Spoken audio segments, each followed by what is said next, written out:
sebab risau syaitan akan masuk dalam jasad yang kosong. Entah macam mana, sekitar pukul 3 pagi tak ada seorang pun yang berjaga. Semuanya terlelap. Pak Teh yang tidur betul-betul tepi tangga menuju ke dapur tersedar sebab tercium bau yang sangat hanyir. Dalam sama-sama lampu minyak tanah tu, ekor mata Pak Teh dapat tangkap pergerakan seseorang. Seseorang macam tengah bogel sedang menuju ke arahnya, melangkah seorang demi seorang sepupunya yang tengah tidur. Bila sampai ke giliran Pak Teh, dia tutup mata sambil tahan bau yang amat hanyir. Lalu lembaga tersebut bersuara, "Aku tahu kau seorang saja yang tak tidur." Pak Teh tutup mata sambil air matanya meleleh tahan ketakutan. Kemudian lembaga tu turun tangga ke dapur. Pak Teh buka mata sikit nak tengok. Dia nampak lembaga tu tengah selongkar sisa-sisa makanan dalam besin yang dibawa balik dari rumah jiran untuk ditanam.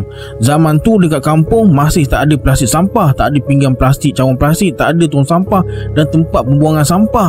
Jadi semua sisa makanan akan ditanam. Kruk-kruk bunyi tulang diratah oleh lembaga tadi. Dari suara dan susuk tubuh lembaga yang membelakangi Pak Teh, dia yakin itu jenazah Tok Pandak yang baru meninggal maghrib tadi. Tok Pandak meninggal sebab tergelincir jatuh dalam perigi belakang rumahnya dan lepas sejam baru anak dia sedar.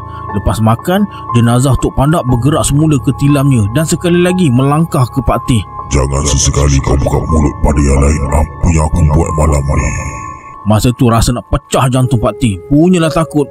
Esoknya kecoh dekat rumah. Tulang-tulang ayam berselerakan dekat dapur dan lagi terperanjat bila mulut jenazah Tok Pandak dihurungi semut. Mengamuk atuk pagi tu sebab tak ada siapa jaga jenazah lepas pukul 3 pagi. Pengalaman tu membuatkan Pak Teh kunci mulut selama 40 tahun dan baru sekarang dia ceritakan pada adik-beradiknya yang lain.